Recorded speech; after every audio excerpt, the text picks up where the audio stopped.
Hello guys, चलिए आगे continue कर रहे हैं हम लोग। ठीक है, जो ऑर्बिट सिस्टम का क्वेश्चन है कुछ उससे से रिलेटेड देखिए। क्वेश्चन है यहाँ पे, जैसे एक क्वेश्चन है, शॉर्ट क्वेश्चन है ये।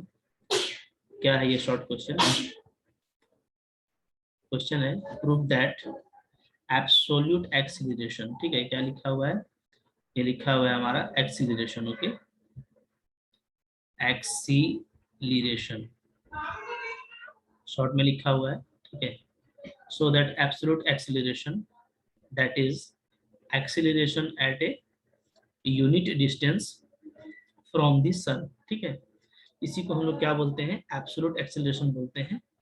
Is same for all planet. किसी भी प्लैनेट के लिए जो एब्सोल्यूट एक्सेलरेशन है वो सेम रहता है। आइए प्रूफ देखते हैं। देखिए, पहले तो ये रिजल्ट आप जानिए कि in case of planetary motion क्या होता है। जो एक्सेलरेशन होता है म्यू पी, वो होता है म्यू बाई आर स्क्वायर। ठीक है, जहाँ हम लोग एक्सेलरेशन पढ़े थे वहां से आप देखेंगे कि प्लैनेटरी मोशन के लिए क्या हो जाता है, ये हो जाता है P is equal to new by R square. ठीक है, अब देखिए अगर यूनिट डिस्टेंस हम लेंगे तो यूनिट डिस्टेंस का मतलब क्या है? यूनिट डिस्टेंस का मतलब ये है कि मेरा जो r है वो क्या हो जाएगा, वो 1 हो जाएगा। ठीक है, r हो गया 1, तो p क्या हो जाएगा? देन हमारा p जो है एक्सेलरेशन जो है वो म्यू के बराबर हो जाता है। ठीक है, अब देखिए acceleration at a unit distance from the sun क्या आ गया? Is mu. इसको हम लोग क्या बोल रहे हैं? इसको हम लोग बोल रहे हैं एब्सोल्यूट एक्सेलरेशन। ठीक है, अब देखिए अगर हम लोग केपलर्स की थर्ड लॉ का बात करें तो केपलर्स का जो थर्ड लॉ है वो क्या है?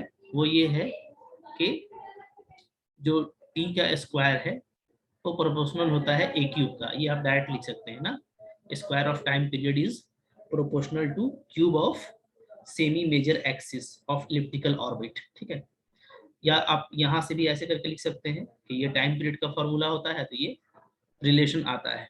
तो ये रिलेशन क्या बता रहा है? इससे हम लोग ये देख रहे हैं कि म्यू हमारा क्या है, एक कांस्टेंट के जैसा जैसा ट्रीट होता है ना, क्योंकि टी हमारा सिर्फ ए पे डिपेंड कर रहा है। तो म्यू हमारा क्या है? कांस्टेंट है। तो अगर म्यू कांस्टेंट है तो इसका मतलब ये है कि जो एक्सीलरेशन हम लोगों का आया ऊपर में म्यू, वो क्या आ गया? वो आपका आ गया कांस्टेंट। ठीक है, तो यही प्रूफ करना था हमको कि जो एब्सोल्यूट एक्सीलरेशन होगा म्यू, वो क्या होगा? वो कांस्टेंट होगा फॉर ऑल द प्लेनेट, यानी सेम होगा फॉर ऑल द प्लेनेट। ठीक है, तो छोटा क्वेश्चन था ये, इस तरीके से आप इसको डील कर सकते हैं। एक और छोटा क्वेश्चन यहाँ पे देखिए। ठीक है, एक और छोटा क्वेश्चन हम लोग देखेंगे यहाँ पे। क्या है ये? देखिए यहाँ पे था। देखिए जैसे ये तो आपका बेसिक जो नॉलेज है ना डायनेमिक्स का, वहां से आपको पूछा है। ये 2007 में आया है ये। ठीक है, तो हमेशा आएगा ये जरूरी नहीं है। ठीक है, जैसे 2007 में ये क्वेश्चन आया हुआ है ना। तो अब आप देखिए यहाँ पे क्या है, ये शॉर्ट क्वेश्चन है। ठीक है, इस और बिल्कुल क्या है, बेसिक है। मतलब जो लॉ ऑफ मोशन वगैरह आप पढ़े हैं उससे ये क्वेश्चन आया है। तो कभी कभार इस तरह का शॉर्ट क्वेश्चन आता है। क्या है? Find the least velocity with which a cricket ball can be thrown 80 metre. Take लीजिए g is equal to 9.8 metre per second square. Very simple, least velocity निकालना है जिससे एक बॉल को फेंके तो वो कहाँ कितना चले जाए? 80 मीटर चला जाए। तो अगर मैक्सिमम हाइट मान लीजिए 80 मीटर है तो फाइनल वेलोसिटी क्या हो जाएगा? फाइनल वेलोसिटी हम लोगों का हो जाएगा v इज इक्वल टू 0। ठीक है, क्योंकि जो हाईएस्ट पोजीशन है वहां पे जो फाइनल वेलोसिटी है वो 0 हो जाता है। ठीक है, अब इक्वेशन ऑफ मोशन लगा दीजिए। इक्वेशन ऑफ मोशन जानते हैं, V square is equal to U square plus 2as। ठीक है, एक्सीलरेशन क्या लेना है मेरे को? माइनस जी लेना है, क्योंकि हम लोग अगेंस्ट दी ग्रेविटी काम कर रहे हैं। ठीक है, यहाँ पे फॉर्मूला क्या आ जाएगा? u 0 is equal to U square minus 2gh। ठीक है, तो यहाँ से u का वैल्यू निकालेंगे तो क्या आ जाएगा? 2gh आ जाएगा। g का वैल्यू डाल दीजिए, h का वैल्यू डाल दीजिए, तो दिस इज वेरी सिंपल। ठीक है, इसको हम लोग सो सिंपल प्रॉब्लम बोलते हैं। इस तरीके से हम लोग इसको डील करेंगे। ठीक है, तो बिल्कुल लॉजिकल है, आसान है, इसको आप इस तरीके से करेंगे। ओके, अच्छा, कुछ और क्वेश्चन देखिए। जैसे देखिए एक ये क्वेश्चन है, ठीक है, ये भी शॉर्ट ही क्वेश्चन है, शॉर्ट क्वेश्चन ये भी है, ठीक है, it is also a short question.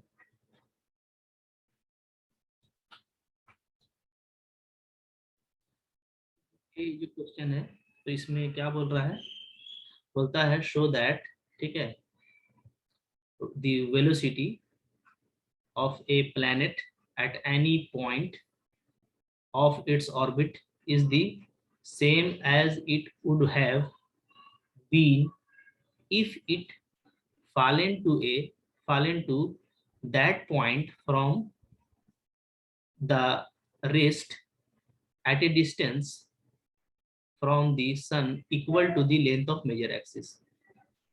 ठीक है, क्या बोल रहा है ना, जैसे देखिए सपोज कीजिए ये मेरा मेजर एक्सिस है, ठीक है, मेजर एक्सिस। तो मेजर एक्सिस का लेंथ क्या होता है, ये लेंथ होता है आपका 2a, ठीक है। तो बोलता है कि जो वेलोसिटी ऑफ प्लैनेट है वो ऑर्बिट पर सेम होगा, ठीक है, जो जो वेलोसिटी होता है, ठीक है ना। जैसे मान लीजिए कि कोई पॉइंट हम बात करते हैं, ठीक है, पी पर, तो पी पर जो वेलोसिटी है वो सेम होगा,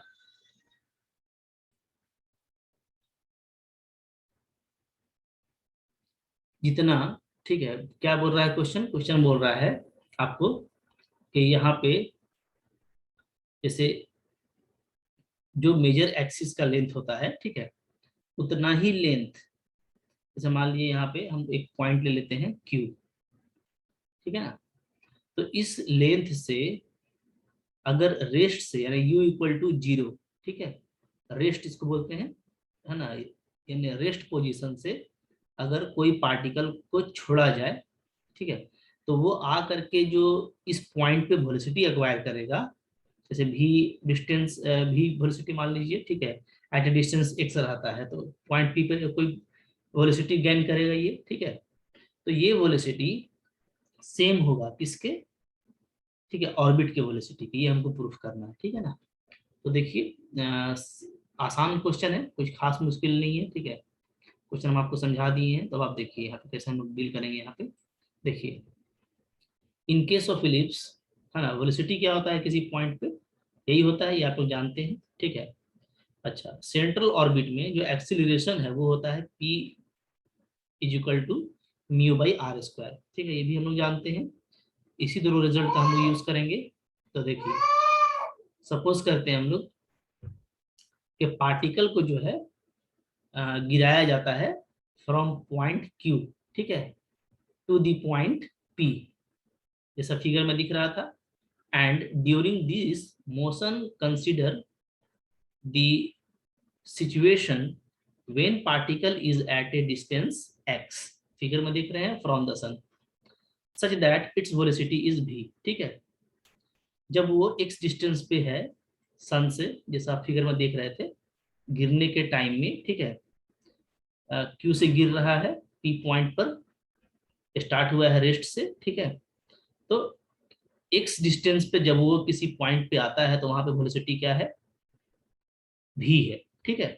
और हमको पी पे क्या हो जाएगा, वी नॉट, तो हमको वी नॉट फाइंड आउट करना है, ठीक है ना। तो अब देखिए, तो पी इक्वल टू ये होता है, पी का मतलब क्या है, डीवी बाई डी टी, क्योंकि आप जानते हैं कि एक्सीलरेशन क्या होता है, ये rate of change of velocity होता है, डीवी बाई डी टी, ठीक है। यहाँ से हम इसको ऐसे लिख सकते हैं, D x by D T मेरा फिर से वेलोसिटी होगा माइनस भी, तो माइनस भी इंटू डी वी, ठीक है, इज इक्वल टू क्या हो जाएगा, mu x square D x. यहाँ पे माइनस भी क्यों लिया गया है, इसलिए कि आपका एक्स जो है वो धीरे धीरे डिक्रीज करेगा, है ना, तो आपका वेलोसिटी इंक्रीज करेगा, तो रेट मेरा माइनस होगा, ठीक है, ओके। तो अब देखिए इसको आप इंटीग्रेट कर दीजिए। तो आप इंटीग्रेट करेंगे, कहाँ से कहाँ तक इंटीग्रेट करेंगे, तो ध्यान दीजिएगा, ठीक है। स्टार्टिंग जो डिस्टेंस था, जैसे ये p है ये q है, तो starting distance equal to major axis का लेंथ था, यानी 2a, तो लोअर लिमिट 2a होगा। और जब p पर आ जाएगा तो p जो है हमारा, ठीक है, स्टार्टिंग लेंथ 2a था और p का जो डिस्टेंस है वो r है, तो फाइनल लिमिट हमारा r होगा। ठीक है, अब इसका इंटीग्रेशन करने के बाद लिमिट डालिए तो देखिए v का वही वैल्यू आ रहा है जो आपका v नॉट का था। ठीक है, तो यहाँ से आपका प्रूफ हो गया। तो ये हमारा इस तरीके से बना और सिंपल क्वेश्चन था, कोई खास इसमें आपको मुश्किल नहीं हुआ। ठीक है, अच्छा आगे देखें। फिर है, आपको बोलता है कि ग्रेविटेशन लॉ को एज्यूम कीजिए और केपलर्स लॉ को डिड्यूस कीजिए। इस तरह का क्वेश्चन भी आता है, सिंपल प्रॉब्लम है कि हम लोग ग्रेविटेशन लॉ से केपलर्स लॉ को डिड्यूस करेंगे। ठीक है, सपोज कर लीजिए एम मास ऑफ सन है, small M mass of planet और आर जो है रेडियस है बिटवीन सन एंड प्लैनेट। ठीक है, तो जो न्यूटन्स लॉ ऑफ ग्रेविटेशन है वो क्या बोलता है, जो अट्रैक्शन होगा of the sun on the planet produces an acceleration, वो एक्सीलरेशन कितना प्रोड्यूस करेगा, कितना प्रोड्यूस करेगा। ठीक है, देखिए जो ग्रेविटेशन फोर्स होता है वो होता है G M M by R square, है ना। तो एक्सीलरेशन क्या होगा, एफ बाई एम होगा। ठीक है, वो क्या आ जाएगा, वो G M by R square आ जाएगा ऑन दी प्लैनेट, प्लैनेट पर। ठीक है, ओके। अच्छा, तो ये एक्सीलरेशन हो गया। तो एक्सीलरेशन के लिए यहाँ पे लिख दिया गया है, सिंस क्या होता है, फोर्स आपका ये होगा। ठीक है, ग्रेविटेशन फोर्स, और एक्सीलरेशन आपका ये हो जाएगा। ठीक है, जीएम को अगर हम लोग म्यू ले लें तो एक्सीलरेशन क्या हो जाता है, म्यू बाई आर स्क्वायर, जैसा हम लोग ऊपर भी देखे थे। ठीक है ना, ओके। अच्छा, अब देखिए इसके बाद पेडल फॉर्म जो होता है सेंट्रल ऑर्बिट का वो क्या होता है, देखिए पेडल फॉर्म हम लोगों का यही होता है H square by P cube D P by D R. ठीक है ना, पी क्या है, पी आपका एक्सीलरेशन है, तो एक्सीलरेशन का वैल्यू यहाँ पे पी और ए दोनों एक ही होगा, एक्सीलरेशन क्या होगा, म्यू बाई आर स्क्वायर। ये यहाँ पुटअप कर देंगे, क्रॉस मल्टीप्लीकेशन देन इंटीग्रेशन। ठीक है, इंटीग्रेशन कीजिए। ओके, इंटीग्रेशन करने के बाद हम लोगों का क्या आ जाता है। ठीक है, तो देखिए यहाँ से ये हो जाएगा। ठीक है, और हम लोग यहाँ पे क्या करेंगे, इसको अरेंज करके लिखेंगे तो नया कांस्टेंट मेरा क्या आ जाएगा। अच्छा, अब देखिए पेडल इक्वेशन जो होता है हाइपरबोला का, ठीक है, और इलिप्स का, वो दोनों क्या होता है, ये होता है आपका हाइपरबोला का, ये होता है इलिप्स का। ठीक है, ओके। और पैराबोला का क्या होता है, पैराबोला का होता है P square is equal to A R, यानी इसको आप ये बोल सकते हैं। ठीक है ना, अब देखिए चूंकि के मेरा पॉजिटिव है तो आप एक को देखिए और टू को देखिए। ठीक है, तो के अगर मेरा पॉजिटिव होगा, ध्यान दीजिएगा, तो जो इक्वेशन आएगा वो हाइपरबोला को रिप्रेजेंट करेगा। ठीक है ना, अगर के निगेटिव लेंगे तो इक्वेशन 3 से हम लोग कंपेयर करेंगे तो हम लोग वो क्या करेगा, वो इलिप्स को रिप्रेजेंट करेगा। ठीक है, और अगर के को 0 लेंगे तो फिर वो पैराबोला को रिप्रेजेंट करेगा। ठीक है, तो इसका मतलब है कि के का वैल्यू या तो लेस देन या तो ग्रेटर देन या तो इक्वल टू 0 होना चाहिए। ठीक है, कोई एक ही होगा ऑर्बिट सिस्टम के हिसाब से। ठीक है, ओके। अब देखिए, लेकिन हमारा जो ऑर्बिट है, but the orbit of the planet is a closed curve, जो ऑर्बिट होता है वो क्लोज्ड कर्व होता है। तो इन तीनों में क्लोज्ड कौन होता है, इलिप्स। पैराबोला आपका देखिए क्या है, ओपन है। ठीक है, हाइपरबोला भी आपका ओपन होता है। तो क्लोज्ड एक हमारा क्या होता है, सिर्फ इलिप्स ही होता है, यही हमारा क्या होता है, क्लोज्ड। ठीक है, तो ये डेफिनेटली क्लोज्ड होना चाहिए। ठीक है, hence Kepler's first law of planetary motion is proved from Newton's law of gravitation. तो इस तरीके से हम लोग का जो केपलर का फर्स्ट लॉ है कि कोई भी प्लैनेट जो है वो इलिप्टिकल पाथ पे मूव करता है, वो आपका इस लॉ से इस तरीके से प्रूफ होगा। ठीक है, ओके। चलो, इसी के उल्टा कभी कभार ये आता है कि केपलर्स लॉ आपका पता है तो आप न्यूटन्स लॉ को प्रूफ कीजिए। ठीक है ना, ये भी एक सिंपल क्वेश्चन रहता है। जैसे देखिए यहाँ पे क्वेश्चन है, यहाँ पे जो एक क्वेश्चन है ये भी एक सिंपल क्वेश्चन है हमारे लिए। ये कहता है कि आप केपलर्स को लीजिए, केपलर्स का यूज कीजिए और न्यूटन्स को डिराइव कीजिए या डिड्यूस कीजिए। ठीक है, तो देखिए Kepler's first law of planetary motion हम लोग अभी देख लिए कि प्लैनेट जो है वो क्या करता है, डिस्क्राइब करता है ellipse having the sun at one of the its foci. Ellipse का जो इक्वेशन होता है, पोलर इक्वेशन, वो ये होता है, 1/r को u लिखेंगे, ठीक है। तो मेरा यहाँ से u का वैल्यू ये आ जाएगा, ठीक है। इसके बाद डिफ्रेंशिएट कीजिए 1 टाइम और 2 टाइम सेकेंड ऑर्डर तक, ठीक है। डिफ्रेंशिएट करने के बाद जो हमारा जो इक्वेशन ऑफ सेंट्रल ऑर्बिट होता है, ठीक है, जो इक्वेशन ऑफ सेंट्रल ऑर्बिट है जिसको हम लोग लॉ ऑफ सेंट्रल ऑर्बिट भी बोलते हैं, तो उसमें जो एक्सीलरेशन का वैल्यू होता है p का, वो यही होता है। इसमें डबल ऑर्डर डेरिवेटिव को पुटअप कर दीजिए और u का वैल्यू को देखिए ये आ जा रहा है, ठीक है। आगे एक्सीलरेशन का वैल्यू क्या आ गया, वो आ गया हमारा h²/L/r², ठीक है। अब देखिए जो केपलर्स का सेकंड लॉ है ऑफ प्लैनेटरी मोशन, ठीक है, वो क्या बोलता है, वो बोलता है कि जो रेडियस वेक्टर है, ठीक है, प्लैनेट का, वो स्वीप्स करता है equal area in equal interval of time, ठीक है। ये सेकंड लॉ है, यानी कि जो एरियल वेलोसिटी होता है प्लैनेट का, वो क्या होता है, वो आपका कांस्टेंट होता है, ठीक है। तो अगर एरियल वेलोसिटी हमारा कांस्टेंट है तो इसका मतलब क्या है, इसको समझिए, ठीक है। देखिए इसका मतलब ये है कि P से Q तक जाने में अगर ये डेल्टा थीटा एंगल बनाता है, डेल्टा थीटा, तो आर्क क्या हो जाएगा, आर्क हो जाएगा r साइन डेल्टा थीटा, ठीक है, ओके, स्मॉल एंगल के लिए। तो इस एलिमेंट्री एरिया को कैसे फाइंड आउट करेंगे, तो ये एलिमेंट्री एरिया जो निकलेगा आपका, वो निकलेगा 1/2 बेस इंटू हाइट कीजिएगा, तो ये आ जाएगा r² साइन डेल्टा थीटा। अब इसको हम अगर डेल्टा टी के रिस्पेक्ट में अगर हम डिफ्रेंशिएट करते हैं, ठीक है ना, तो ये चला आएगा, ठीक है।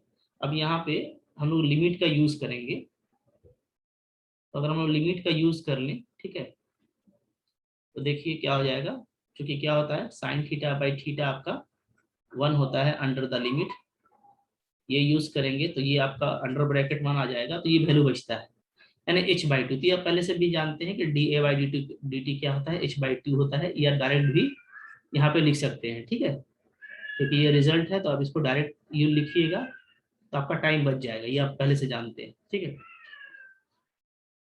तो अब हम लोग ये देख रहे हैं कि h/2 है ना, तो h/2 इसका वैल्यू आ गया, ठीक है, ओके। तो अब आप देखिए कि चूंकि क्या होता है मेरा, ये हम लोगों को बोला गया है, ठीक है, कि इक्वल इंटरवल में इक्वल एरिया फॉर्म करता है, ठीक है, यानी जो एरिया स्वीप्स होता है यूनिट टाइम में, वो क्या रहता है, वो आपका कांस्टेंट रहता है, ठीक है। देयरफॉर ये क्या होगा, h²/L भी कांस्टेंट हो जाएगा, है ना।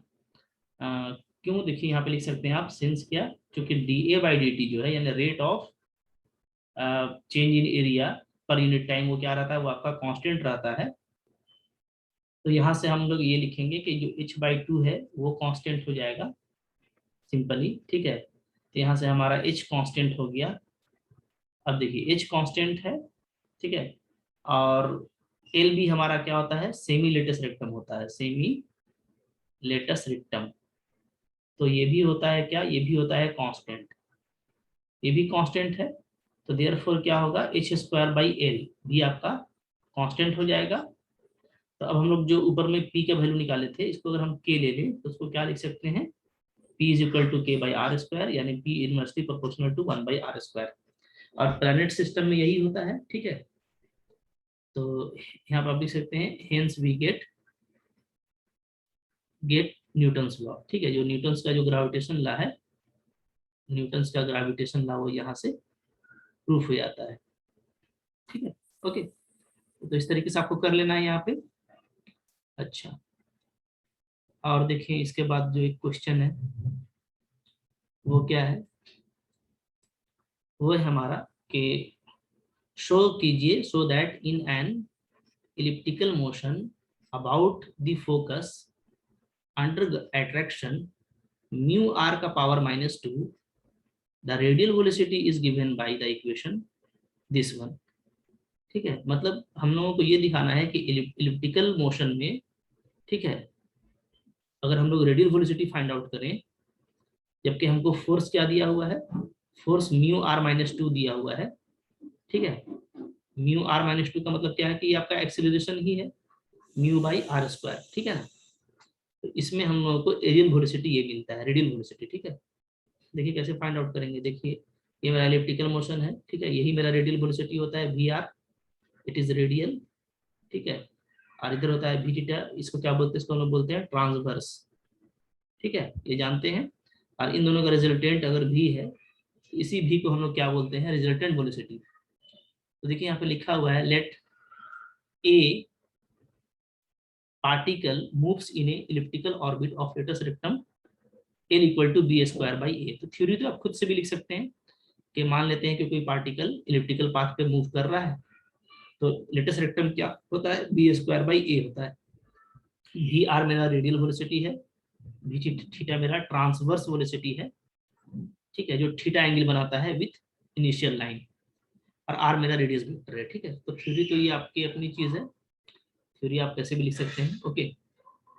हमें देखिए ये सिंपल रहने वाला है हमारे लिए। क्या होता है, देखिए रिजल्टेंट अगर भी है तो भी को ऐसे लिखा जाएगा, वी आर ये होता है, वी थीटा ये होता है, ये पता है आपको, ठीक है। इसको ऐसे लिखेंगे, यहाँ से ये रिजल्ट यूज करेंगे, ये आ जाएगा, ये आ गया, एच स्क्वायर म्यू एल होता है, यहाँ से ये आ जाएगा, ठीक है। एल का वैल्यू डालेंगे तो ये मिल जाएगा, ठीक है। तो काफी आसानी से देखिए आपका प्रूफ हो जाएगा। यहाँ से आपका देखिए D R by D T आपको निकल जा रहा है, ठीक है। D R by D T मेरे को क्या मिल गया, ये मिला। वी स्क्वायर का फॉर्मूला, भी का भी फॉर्मूला आप जानते हैं ना, ये रिजल्ट है कि इलिप्टिकल मोशन में भी का वैल्यू क्या होता है, वेलोसिटी का वैल्यू एट एनी पॉइंट, तो यही होता है। तो भी का वैल्यू पुटअप कर दिया गया, यहाँ से ये आ गया, ठीक है। तो बस सिंप्लीफाई कर दीजिए। तो ये जो भी का वेलोसिटी होता है ना, ये होता है वेन, जब एक्सीलरेशन क्या हो, जब एक्सीलरेशन हो आपका म्यू बाई आर स्क्वायर, ठीक है। तो चूंकि ये आपको गिवन है, ये अगर गिवन है तो ठीक है, इसके कंडीशन में, इस गिवन एक्सीलरेशन के कंडीशन में, फोर्स के कंडीशन में, हम लोग भी को डायरेक्ट ये रिजल्ट यूज करेंगे, ये रिजल्ट, ठीक है। और सिंप्लीफाई कर दीजिए, कुछ करना नहीं है, आप सिंप्लीफाई करेंगे तो आपका खुद ब खुद जो है आपको आंसर मिल जाएगा, ठीक है। देखिए करते जाइए सिंप्लीफाई, सिंप्लीफाई करते जाएंगे, ठीक है। यहाँ पे बी स्क्वायर का वैल्यू यूज किया गया है, ये भी आप जानते हैं, ठीक है ना। थोड़ा और सिंप्लीफाई कीजिएगा तो जो रिजल्ट है आपको वो प्रूव हो जाता है, ठीक है। तो आसान क्वेश्चन था, इसमें कुछ करना नहीं था, ठीक है। ये सब क्वेश्चन देखिए एग्जाम में आया हुआ है, तो आपके लिए इंपॉर्टेंट रहने वाला है, ठीक है। तो आप इसको इस तरीके से डील कर लेंगे। यहाँ पे देखिए फिर से एक क्वेश्चन यहाँ पे रिपीट हो रहा है, ये क्वेश्चन शायद हम लोग कर चुके हैं। Find the time of description of A given arc of hyperbola switching from vertex, ठीक है। तो शायद ऊपर में हम लोग इलिप्स के लिए किए थे और पैराबोला के लिए किए थे, तो यहाँ पे हाइपरबोला के लिए आया है। तो तीनों ही कर्व के लिए आपको देख लेना है, ठीक है। तो जैसे पहले की था वैसे ही करेंगे, ठीक है ना। यहाँ पे देखिए हाइपरबोला का इक्वेशन लिखा गया है, पोलर इक्वेशन, ठीक है। तो हाइपरबोला का एक पोलर इक्वेशन लीजिएगा।